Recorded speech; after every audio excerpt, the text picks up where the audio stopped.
prostaglandinas hacen que tengamos presión arterial aumentada. Los glucocorticoides, a través de vasoconstricción, de isquemia glomerular, aumentan la renina plasmática. Esta activación nos lleva al final a cuadros de presión arterial elevada. Agentes que estimulan la eritropoiesis, vean ustedes cómo disminuyen el estrés oxidativo y a través de los mecanismos siguientes que levantan la cascada, hacen que se eleve la presión arterial, como sustancias de uso ilícito que bajan la vasodilatación mediada por flujo, aumentan la resistencia vascular, dañan el endotelio vascular, activan el sistema nervioso central y nos producen presión elevada. Es frecuente la asociación entre obesidad, apnea del sueño e hipertensión arterial. Y los mecanismos involucrados son insulinoresistencia, aumento del estrés oxidativo, de la actividad simpática, de los niveles de leptina, disminuye la función renal, activación importante del sistema renina-angiotensina con inflamación sistémica, daño del sistema varorreflejo, disfunción endotelial que nos lleva a hipertensión arterial, obesidad y apnea. Habitualmente son los mismos sistemas que están involucrados. La apnea obstructiva del sueño está presente aproximadamente en el 30% de los pacientes hipertensos y en el 5% de la población general, y es algo que nosotros no podemos pasar por alto. Miren ustedes, de acuerdo al índice de apneas y hipopneas, cómo están los pacientes, se puede predecir qué pacientes van a desarrollar hipertensión arterial. En este caso, si tenemos un índice de apneas y hipopneas más de 15, los pacientes van a tener una posibilidad 4 veces más de ser hipertensos en el seguimiento, menos los pacientes que tienen apneas y hipopneas con menores cantidades. En los ensayos clínicos que se hacen habitualmente, vean ustedes, para lograr objetivos de presión, se tienen que utilizar 2, 3 o hasta 4 medicamentos. Y en la práctica diaria también nosotros vemos exactamente lo mismo, que cada vez nos cuesta más en grupos de pacientes controlar, a pesar de los nuevos medicamentos que hay, controlar la presión arterial. Ven ustedes en amarillo, los pacientes necesitan más de 5 drogas. Esta es la vida real de los pacientes que tienen hipertensión arterial. Y en los ensayos clínicos, el estudio CONVINCE, al un año, el 30% de pacientes no estaban controlados. Cuando nosotros hablamos de ensayos clínicos, quiere decir que nosotros damos al paciente la medicación contada para que tomen determinada cantidad. El paciente no tiene que comprar medicación. Bueno, el 38% de los pacientes estaban con 3 drogas al final. En el INVES, el 27% de los pacientes con tres drogas no tenían cifras por debajo de 140-90. En el el estudio HOT fue un estudio de objetivos de tratamiento. De presión diastólica, 90, 85, 80. O sea, teníamos que intentar llegar y ser agresivos con la terapia para bajar la presión arterial. Bueno, en el HOT, casi el 13% de los pacientes al final tenían presiones más arriba de 140-90. Y así, la mayor parte de los ensayos clínicos. Miren el sistólico de Europa, el 43% tenían 150 milímetros de mercurio. El ASCOT, el estudio ASCOT, el 47% de los pacientes tenían cifras elevadas y en los no diabéticos también encontramos lo mismo. Miren ustedes el estudio LIFE, publicado hace ya prácticamente 20 años, en el seguimiento, cuando ya hicieron el recuento de los pacientes del estudio LIFE, miren ustedes, el 48% tenían cifras por debajo de 140-90. Y el 49% de presión sistólica tenían cifras por debajo de 149. Es decir, el 50% de los pacientes tenían cifras más elevadas. Y son estudios de ensayos clínicos que son diferentes a los que nosotros vemos habitualmente, a los pacientes que vemos.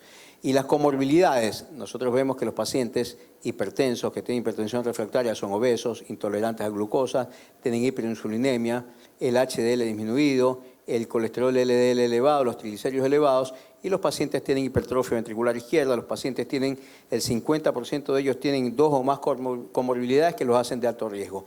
¿Cómo yo puedo detectar en la práctica diaria qué paciente mío puede ser un paciente hipertenso refractario? Cuando son ancianos, más de 75 años, tienen alta presión sistólica, obesos, ingieren demasiada sal, tienen enfermedad renal crónica, pacientes diabéticos, hipertrofia ventricular izquierda, pacientes de raza negra, mujeres, enfermedad aterosclerótica vascular o rigidez arterial, uno puede decir, este paciente probablemente mío sea un hipertenso refractario. Para que ustedes vean, este es el resultado de lo que se llama MM17. Nosotros participamos en el mes de mayo de medición de presión arterial. En el año 2017 hemos hecho 7.000 mediciones a nivel país y nos encontramos que en el Ecuador el hecho de ser diabético hace que la presión sistólica aumente 6 milímetros de mercurio y la diastólica 1.5 con relación a la persona que no es diabético. Si uno es obeso, con relación a la persona que tiene un peso normal, su presión arterial aumenta sistólica 8 milímetros de mercurio y diastólica 6 milímetros de mercurio, indicando que el paciente hipertenso no es solamente hipertenso, sino que tiene mayor comorbilidad. ¿Qué pasa?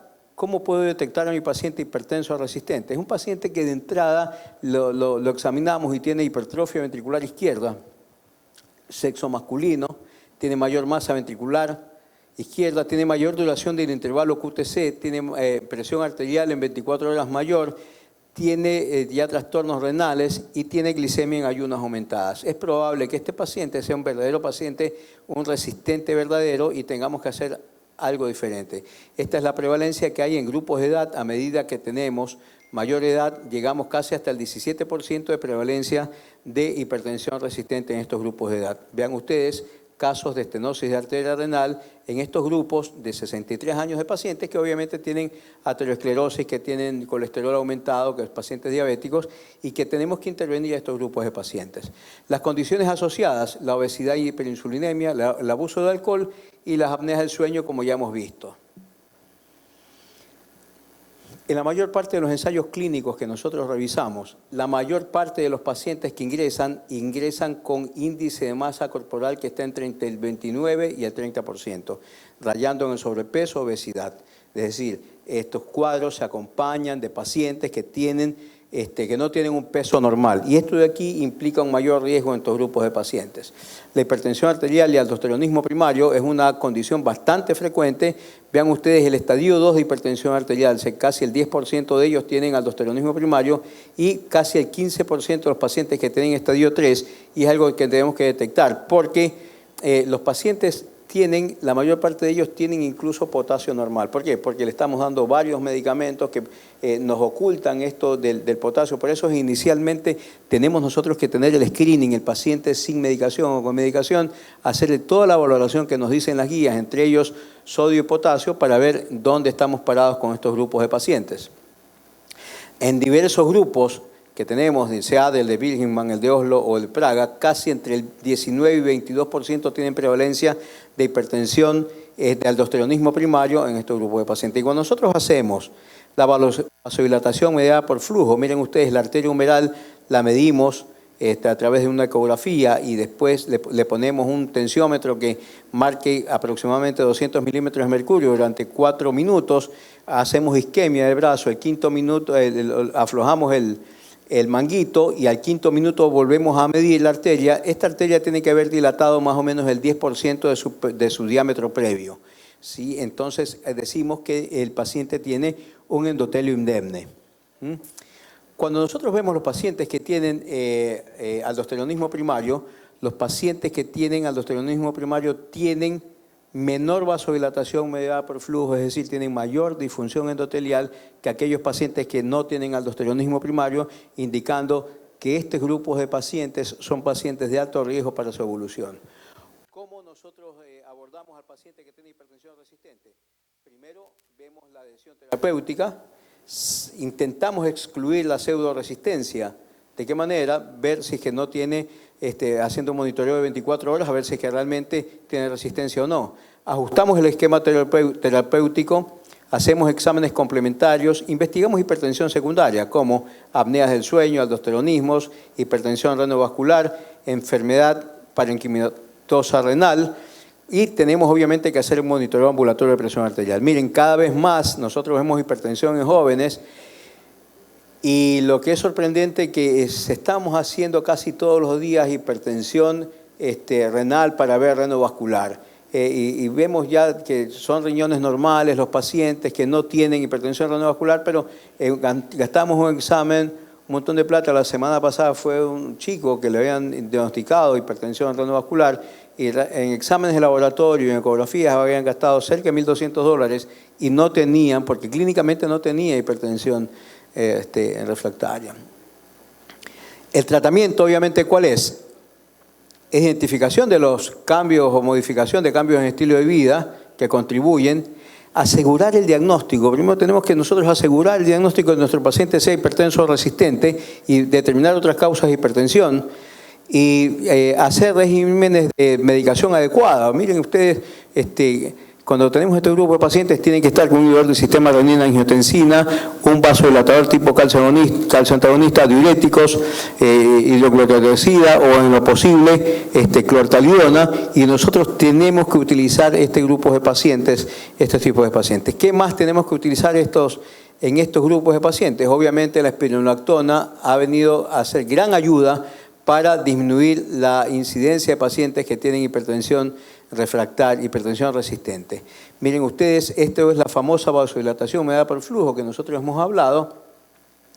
Cuando tenemos pacientes con aldosteronismo primario, ¿sí? Vemos cómo después de utilizar espironolactona, cómo los pacientes mejoran su vasodilatación mediada por flujo, tanto en pacientes que tienen aldosteronismo primario como aquellos que no tienen aldosteronismo, pero indicando que el uso de espironolactona mejora la función endotelial. Y en cuanto a cifras de presión arterial, ya a las 6 semanas, a los 3 meses o a los 6 meses, vemos cómo hay disminución considerable de cifras de presión arterial conocidas más o menos como 25 miligramos de presión sistólica, 12 milímetros de mercurio sistólica y 12 milímetros de mercurio de presión diastólica en los pacientes que están entre 25 y 50 miligramos tanto de espironolactona como de plenerone. Es decir, nosotros no podemos actualmente, y esos fueron los fracasos que se hicieron cuando se presentaron los Simplicity. Recuerden ustedes Simplicity, que era de denervación renal en la mayor parte de los pacientes, que no anduvo, que los laboratorios que fueron dueños del Simplicity gastaron cerca de $3.000 millones porque para estos tiempos tendría que ser ya la terapia habitual para el paciente que tenía hipertensión resistente. Se olvidaron de algo muy importante, de darle a los pacientes espironolactona para ver si eran verdaderos resistentes, y a los pacientes no le hicieron monitoreo ambulatorio de presión arterial. Ahora, con todos los problemas que tuvieron, ahora los pacientes para ser declarados resistentes tienen que tener espironolactona y los pacientes tienen que tener un monitoreo ambulatorio de presión arterial. Se perdieron por lo menos 5 años en todo ese tipo de investigación. La cuarta droga, cuando uno necesita, obviamente es la espironolactona.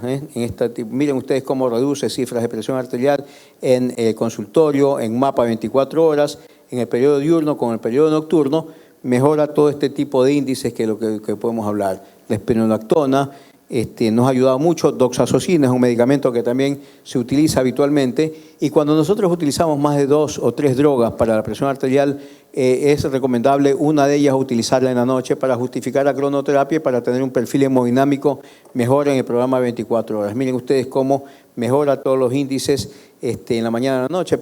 Parece mentira, pero quien fue el precursor y quien todavía sigue hablando de cronoterapia no es un médico, sino un bioingeniero que trabaja en el Hospital 12 de Octubre de Madrid y que realmente ha sido el padre que sigue hablando los últimos 15, 20 años de la cronoterapia, y realmente en los pacientes con hipertensión resistente o refractaria nos ha convencido que ese es el mecanismo. Después hay activación de barorreflejo. Esto de aquí, si bien se han presentado estudios, activación de barorreflejo para disminuir la presión arterial, todavía no es una terapia habitual y todavía no se han conseguido los efectos que nosotros quisiéramos en una reducción sostenida de presión arterial. También la denervación renal. La denervación renal pasó por varias etapas que les he dicho, que no se medía monitoreo ambulatorio de presión arterial, que no utilizábamos espironolactona, pero también las diversas casas farmacéuticas, las diversas industrias que hicieron los catéteres, no hicieron catéteres adecuados, hacían catéteres que tenían que ser 8 disparos diferentes, y hubo catéteres de otra casa que tenía un solo disparo, hacía 8 cortes a nivel de los vasa vasorum de la arteria renal. Pero de todas maneras, al final, después de un año, los pacientes tenían todavía presiones arteriales elevadas, seguramente porque no fueron bien elegidos los pacientes. Tenemos que tener mucho cuidado con este tipo de terapias porque comenzamos con los pacientes hipertensos resistentes y después vamos a querer, ya como anduvo bien algún grupo de pacientes, queremos hacerles pacientes hipertensos grado 1 o 2, o que venga alguien y diga, yo no quiero tomar los medicamentos, doctor, mejor hágame ese tipo de ablación que ustedes hacen. Eso ahí excesivamente caro. Hasta acá, los pacientes a los 2 años vuelven a recuperar las cifras de presión que tenían previas y todavía no estamos en el momento adecuado para confirmar si esto de aquí nos va a servir o no. Igual, lo que tenemos que hacer es conocer a nuestros pacientes, conocerlos, entenderlos, que ellos nos entiendan. Este es el caso de un paciente que era un profesor de matemáticas, no les digo que era decano de la facultad porque después ustedes lo van a conocer, pero sí era un profesor de matemáticas con el cual le dimos medicación para la presión arterial. Y miren ustedes, cuando le bajó mucho la presión, nos llamó y les dijimos que tome la mitad de la pastilla para la presión arterial. Y como es un profesor de matemáticas, para cortar la pastilla, no se le ocurrió otra cosa más que hacer las fórmulas de radio, de pi, para ver cómo podía partir la pastilla, cómo algún día la partía mal y entonces él con una lupa vio que un día tomaba el 64% de su pastilla y al día siguiente tomaba el 36% del medicamento. Entonces ellos tienen un artilugio matemático que se llama la barra de la semiesfera, que intenta dividir en 2 partes iguales una esfera. Entonces aquí está la barra que él hizo. Mientras él me estaba hablando y explicando, yo no sabía cómo tomar el teléfono y decirle a mi secretaria que por favor cuando salga le cobre el doble, porque me estaba confundiendo con lo que él estaba diciendo. Y cuando lo quería cortar me dice, tú me entiendes porque tú eres un científico como yo, me decía. Entonces, aquí está, le dije, lo único que atiné a decirle fue, por favor, déjame tomarle una foto a lo que me estás enseñando, ¿no? Así son los pacientes nuestros, así somos. Tenemos que tener bastante comunicación con ellos. De eso depende el éxito de la terapia antihipertensiva. Bueno, queridos amigos, por favor, disfruten Guayaquil, beban su cerveza, vean sus mujeres y visiten el Capuel. Muchísimas gracias.